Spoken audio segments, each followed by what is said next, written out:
जय हिंद दोस्तों, news post में आप लोगों का स्वागत है। आपके साथ मैं हूं जमील। हर दिन कोई ना कोई नबी के शान में आगे करने लग जाते। कोई भी एरू गैरू आंडू पांडू कोई भी उठ के जो है हमारे नबी के शान में जो है गुस्ताखी करना शुरू कर देते हैं। और इस तरह का जो है बेहुदा लोगों को, इस देश की जो सरकार में बैठे हैं जो लोग, उनको जो है इन सब हरामियों को पकड़ के जो जेल में डालना चाहिए और वहीं पर बंद करके रखना चाहिए। इस तरह के बेहुदा लोगों को ये देश की जो सरकार, जो बीजेपी गवर्नमेंट है, ये सब लोगों को और प्रमोट करते हैं और जो है सुरक्षा देने की बात करते हैं। यतीनन महाराज जो आए दिन नबी के सामने कुछ ना कुछ बोलते रहते हैं। शायद उसका दिमागी संतुलन ठीक नहीं है या फिर और किसी तरह का जो है नफरत फैलाने की कोशिश करते हैं हिंदुस्तान में। इस तरह के लोगों को जो है सीधा जो है जेल के अंदर रहना चाहिए, या फिर जो है नबी के सामने अगर ये बार बार इस तरह का गुस्ताखी करेगा तो फिर मुसलमानों का एक ही नारा होता है कि सर तन से जुदा। इस तरह का जो है घटिया हरकत ना करे। अगर इस तरह का करते रहेंगे तो ये हिंदुस्तान का मुसलमान जो है, हिंदुस्तान का, पूरे दुनिया का मुसलमान जो है रोड के हर एक चप्पा चप्पा को जो है जाम कर देगा, अगर इस तरह का लोगों को रोकने में सरकार अगर कामयाब नहीं होता है। उसके जो है एक डेपुटेशन या फिर एफआईआर दर्ज करने पहुंचे ग्वालपोखर में। ग्वालपोखर थाना के हम बिल्कुल फ्रंट में खड़े हैं। तरफ से जो है प्रधान, ब्लॉक प्रेसिडेंट, जिला के उपसभाधिपति, सभी लोग मिलकर जो, और दीगर उलमाए यहाँ पे भी मौजूद है, सब लोग मिलकर एक यतीनन महाराज के ऊपर एक एफआईआर करने आए हैं। चलिए हम आप लोगों को दिखाएंगे। और इससे पहले जो है रामगिरी महाराज एक महाराष्ट्र में किया था इस तरह का नबी के सामने गुस्ताखी, आए दिन करते रहते हैं। आज ये यतीनन महाराज ये आए दिन कुछ ना कुछ बोलते रहते हैं। इस कुत्ता को जो है जेल के अंदर बंद करना चाहिए। तो चलिए आप लोगों को हम सीधा रूबरू कराएंगे इन लोगों से कि क्या इन लोगों की मांग है और किस तरह का मांग के साथ ये लोग एफआईआर करने पहुंचे हैं, जानने की कोशिश करेंगे। मुसलमान अगर नबी की शान में गुस्ताखी हो तो मुसलमान बर्दाश्त नहीं कर सकता है। हिंदुस्तान का मुसलमान, बंगाल का मुसलमान, बल्कि पूरे वर्ल्ड का मुसलमान नबी की शान के लिए, उसी की शान के लिए हमारी जिंदगियां है। नबी की शान में आँच आए तो हम खामोश नहीं रह सकते हैं। हम अपनी जानों को नहीं देखेंगे कि हमारी जान क्या है, हम अपनी जानों की परवाह नहीं करेंगे। नबी की शान में गुस्ताखी करने वालों से हम लड़ भिड़ेंगे। इसीलिए हुकूमत हिंद से मुतालबा है कि नरसिम्हानंद को जल्द से जल्द, जो सुनने में आया, कैद किया गया है। इसी से सिर्फ काम नहीं चलेगा, बल्कि उस गुस्ताखे रसूल को फांसी दे दिया जाए या कुछ ऐसे इस तरह से कड़ी सज़ा दी जाए कि आइंदा दूसरों के लिए वो जो है इबरत बन जाए। बस यही कहूँगा। Thank you. तो इस वक्त आप देख रहे थे कि आखिरी पैगंबर है, उसके बारे में आपको प्रेजेंट दिया, क्या मकसद है सर, क्या पैगाम देना चाहते हैं? अस्सलाम वालेकुम। रामगिरी नरसिम्हानंद जिन्होंने हमारे पैगंबर इस्लाम सल्लल्लाहु अलैहि वसल्लम की शान में इससे पहले भी गुस्ताखी की है, अब फिर गुस्ताखी की है, तो ऐसे मालूम शख्स को गिरफ्तार के लिए हम यहाँ पास मास पिटीशन देने आए थे ग्वालपोखर थाना में। हम लोगों ने वहाँ मास पिटीशन दिया, उसका रिसीव लिया। हम हुकूमत हिंद से मुतालबा करते हैं कि ऐसे शख्स को जल्द से जल्द उसको अरेस्ट किया जाए और उसको कड़ी से कड़ी सज़ा दी जाए। इससे पहले भी उनके अगेंस्ट में इस तरह के मामले को लेकर उनको जेल से जमानत मिली थी कई मुकदमात में, तो क्या कहें? जी, इससे पहले अब जेल से जमानत मिली उसको, तो जाहिर सी बात है जब वो कोर्ट में जब बात गई तो कोर्ट ने उसको जमानत दी, लेकिन अब फिर उन्होंने जमानत के बाद तो उसको सुधरना चाहिए, ना सुधर के वो और ज़्यादा गुस्ताखी कर रहा है। तो अब जाहिर सी बात है कि ऐसे शख्स को हिंदुस्तान में आज़ाद छोड़ना ये गोया कि अपने देश को नुकसान पहुंचाना है। इसमें जो है सिर्फ हिंदू ही बदनाम नहीं, मुसलमान ही गुस्ताखी नहीं है, पूरे देश के लिए ये जहर है, क्योंकि ऐसे शख्स से देश में अशांति फैलती है और ऐसे शख्स को गिरफ्तार करना चाहिए, बल्कि फांसी देना चाहिए। आज आप लोगों ने मास पिटीशन दिया? जी, मास पिटीशन दिया। किसी भी धर्म से ताल्लुक हो, मजहब नहीं सिखाता आपस में बैर रखना, हिंदी है हम वतन के, हिंदुस्तान हमारा, हमारा ये नारा है। तो अब जाहिर सी बात है इसमें नारा लगाने से नहीं होता। ऐसे शख्स को कड़ी से कड़ी सजा देनी चाहिए, ताकि ऐसी इबरतनाक सजा दे कि आइंदा कोई इस तरह की गुस्ताखी किसी भी धर्म गुरु के ताल्लुक से न करे।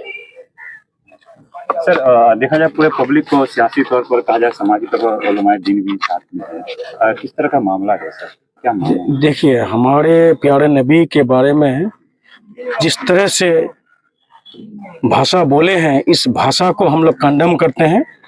और खास करके हमारे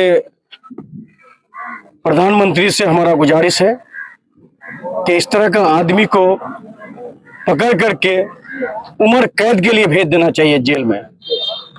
किसी धर्म के बारे में किसी को बोलने का अधिकार नहीं है। इस तरह का भाषा, हमारे प्यारे मोहम्मद मुस्तफा सल्लल्लाहु अलैहि वसल्लम हमारे आखिरी नबी हैं और उनके बारे में इस तरह से बोलेंगे तो ऐसे आदमी को, जिस तरह से आरजी कर में हुआ था, हम लोग सबको रोड में उतरे थे फांसी के लिए।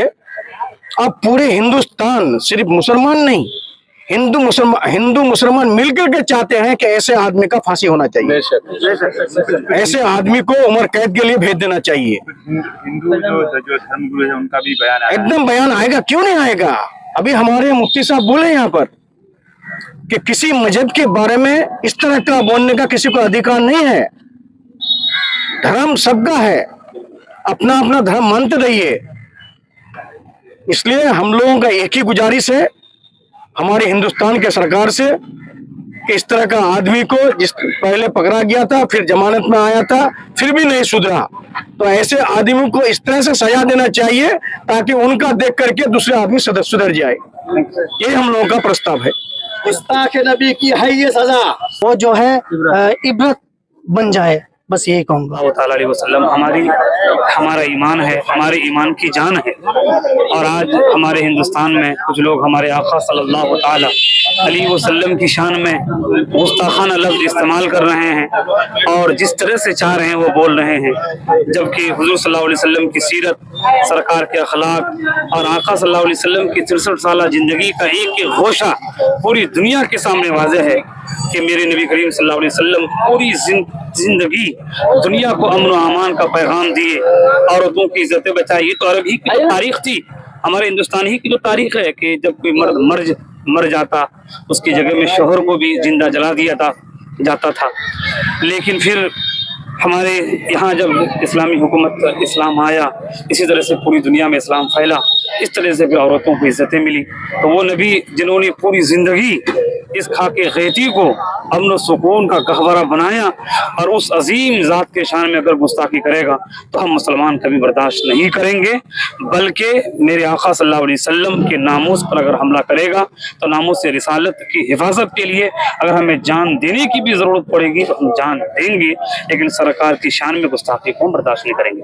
हम हुकूमत से यही मुतालबा करेंगे कि जितनी जल्दी हो सके उन जितने भी वो अफराद जो सरकार की शान में गुस्ताखी कर रहे हैं उसको उम्र कैद की सजा दे, और ऐसे जो भी फर्द, ऐसा कोई फर्द अगर इस तरह की बोलने की जसारत कर रहा है उसको हुकूमत के अपने अमला के तहत उसको कंट्रोल करने की कोशिश करे, वरना अगर पूरा हिंदुस्तान अगर रोड पे आ जाए तो फिर उसको संभालना बहुत ही मुश्किल होगा। यही हमारा पैगाम है। जी सब आपका भी राय जानने की कोशिश करें, किस तरह के मामला हैं पूरे मुल्क में और खास करके आज हिंदुस्तान इस मामले में बदनाम हो रहा है। अस्सलामु अलैकुम वरहमतुल्लाहि वबरकातुहू। ज़माने भर की हर एक नेमत उन्हीं के सदक़े खुदा ने दी है, अगर उनकी इज्जत पे हर्फ आया हम अपनी इज्जत का क्या करेंगे। मामला दरअसल ये है कि हिंदुस्तान में इस तरह के बहुत सारे ढोंगे बाबा है जो आए दिन सस्ती शोहरत या और भी किसी मकसद के लिए हमारे नबी सल्लल्लाहु ताला अलैहि वसल्लम के खिलाफ आपत्तिजनक टिप्पणी करते रहते हैं। और आपको हम पहले ये बता दें, हमारे नबी से जो हमारा रिश्ता है वो रूह का है, हमारे दिल का है।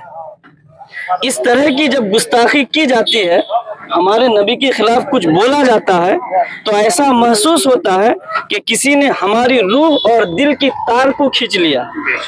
आज पूरी दुनिया में, सिर्फ हिंदुस्तान ही में नहीं, पूरी दुनिया के अरबों खरबों मुसलमान बेचैनी और कर्ब और तकलीफ महसूस कर रहे हैं इस एक गुस्ताखी के सबब। अब यहाँ पे मैं एक चीज बताऊं आपको, पुलिस प्रशासन और जो हुकूमत का रवैया है ये पूरा ढुलमुल है। इसको आप समझिए और इन बातों को दूर तक पहुंचाइए। आप देखें, यही वो ढोंगी बाबा, और मैं तो कहता हूं ये एक तरह से दहशतगर्दी है। नबी के खिलाफ बोलना क्योंकि दहशतगर्दी कहते किसे हैं? हारमोनी को खत्म करना, अशांति फैलाना, शांति को खत्म करना। आज पूरे दुनिया के मुसलमानों की शांति भंग है, सब बेचैन है। हमसे कहा जाता है हिंदुस्तान में कि मुसलमान जो है पिछड़ा हुआ है, तरक्की नहीं कर पा रहा है। मेरा सवाल हुकूमत से है, राज्य सरकार से भी, और जो है क्या कहते हैं कि केंद्र सरकार से भी, मरकजी हुकूमत से भी। आए दिन जब हमारे खिलाफ इस तरह बोला जाएगा, हमें जो है अशांति फैलाई जाएगी, हमें इस तरह के मामलों में उलझाया जाएगा, तो हम तरक्की कैसे करेंगे? हमारे नबी की शान में गुस्ताखी हो तो हम कौन सा काम कर सकते हैं? हमारे नबी की शान में गुस्ताखी होना ये हमारे लिए ये बहुत बहुत बड़ी बात है। इसके होते हुए मुसलमान चैन से खाना पीना तो दूर की बात, चैन से सांस भी नहीं ले सकता, क्योंकि हमारा ताल्लुक उनसे दिल और हमारी रूह का है। तो मैं कह रहा था कि ये जो बार बार इस तरह करता है, ये ढोंगी बाबा कुछ दिनों पहले भी किया था, ये वजह क्या है? वजह ये है कि इन लोगों को अब तक कड़ी सजा मिली नहीं। मुझे बताएं, मेरी सरकार से मेरी गुजारिश है, मीडिया के जरिए आप इस बात को पहुंचाएं, थोड़ी देर के लिए अगर कोई मुसलमान इस तरह की बात मेजोरिटी कम्युनिटी के, अक्सरियती तबका के किसी माबूद के खिलाफ बोलता, सबसे पहले उस पर क्या होता? सबसे पहले आज जो हिंदुस्तान में एक ट्रेन चला है, अगर कोई मुसलमान इस तरह से बोलता, सबसे पहले उसका घर बुलडोज किया जाता। अभी कुछ दिनों पहले रामगिरी ने कुछ कहा, मध्य प्रदेश के कांग्रेस के मुस्लिम एमएलए ने उसके खिलाफ एहतजाज किया, सिर्फ उसके अरबों खरबों का घर आम एक कुछ लम्हों में सरकार ने गिरा दिया। ये होता है मुसलमानों के खिलाफ। लेकिन देखें, अगर वही मेजोरिटी कम्युनिटी का कोई ढोंगी बाबा और इस तरह का पाखंडी कुछ बोलता है, उस पर सही से कार्रवाई नहीं होती। अगर उस पर सही से कार्रवाई होती, दोबारा ये जुर्रत नहीं कर सकता। पुलिस हमें दिखाती है एफआईआर हुई है, गिरफ्तारी हुई है, लेकिन गिरफ्तारी जो हुई है किन धाराओं में हुई है? उन धाराओं में गिरफ्तारी होती है जिन धाराओं में बेल अवेलेबल है, जल्दी से छूट के आ जाता है, दोबारा फिर होता है। मेरी मांग यह है कि इसकी गिरफ्तारी उन धाराओं के तहत, उन एक्ट के तहत जो नॉन अवेलेबल है, जिनके जरिए अब दोबारा बेल मिलना मुश्किल हो जाए। एनएसए लगाया जाए ऐसे शख्स पर, एनएसए, नेशनल सिक्योरिटी एक्ट, क्योंकि इसको पूरे देश और पूरे समाज को इससे खतरा है, पूरे समाज को इससे खतरा है। ऐसे लोगों पर एनएसए लगाया जाए ताकि दोबारा बेल न मिल पाए, क्योंकि ये पागल हैं, ये समाज के लिए कीड़ा है, ये जहर है। जहर और पागल को समाज में खुला छोड़ा नहीं जाता, ऐसों को जेल के सलाखों के अंदर डाला जाता है ताकि समाज शांति के साथ, सौहार्द के साथ जिंदगी गुजार सके और मुल्क तरक्की कर सके। तो ऐसे लोगों पर सख्त कार्रवाई होनी जरूरी है, ऐसे लोगों पर सख्त कार्रवाई होनी जरूरी है, क्योंकि जितना ये बाहर रहेगा मुल्क उतना ही पिछड़ेगा। आज देखिए, पुलिस प्रशासन, सारी हुकूमतें परेशान है इसी एक शख्स की वजह से। तो ऐसे शख्सों को, ऐसे लोगों को जेल के सलाखों के पीछे ढकेला जाए, ताकि मुल्क और पूरी दुनिया की शांति बरकरार रहे और मुल्क भी तरक्की करे और दुनिया भी तरक्की करे। अस्सलाम वालेकुम रहमतुल्लाह। ये जो नरसिम्हा जो किया है, जो बोला है, तो इसी के मजहब के बारे में किसी को बोलने का कोई अख्तियार है नहीं। तो हम लोग चाहते हैं कि इसके अगेंस्ट में जोरदार, कड़ा से कड़ा एक्शन हो और उसको पनिशमेंट भी हो, कि सबका अपना अपनी मजहब है। हिंदुस्तान में किसी मजहब का कोई बंटवारा नहीं है, किसी मजहब के बारे में कोई शिकायत, कोई क्रिटिसाइज नहीं करता है। लेकिन ये ऐसा आदमी है कि हमारा इस्लाम धर्म के बारे में, जो हमारा नबी के बारे में, रसूल के बारे में जो बोला है, ये बहुत ही गलत किया है। ऐसा आदमी को कड़ा से कड़ा, सख्त से सख्त पनिशमेंट होना चाहिए। ये हम लोगों का डिमांड है, यही मांग है। इसी के लिए हम लोग आए हैं यहाँ पर थाना पर। हम लोग कंप्लेंट भी किए और हम लोग चाहते भी हैं, और ये बात पूरा हिंदुस्तान में एक ही जैसा हर जगह से ये आपत्ति किया जा रहा है, और उसको हम लोग चाह रहे हैं कि उसका एक्शन हो, इमीडिएट हो और बहुत जल्द हो। हेलो। व्यक्ति है वो जो है आक्रोश और कार्रवाई की जो है डिमांड चल रही है। और इस वक्त बाल पोखर के सियासी, समाजी और आइम्मा-ए-दीन, उलमाए किराम और खास करके आइम्मा-ए-आज़म जितने भी है तमाम लोगों ने एक मास पिटीशन बाल पोखर थाने की पुलिस को देने की तैयार की है और उन्होंने डिमांड की है।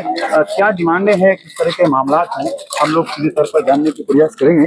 लेकिन इससे पहले हम आपके इस वक्त बाल पोखर थाना के तस्वीरें इसको दिखा सकते हैं जहाँ तमाम लोग जो है अपने हाथों में आ जाए इस वक्त जो है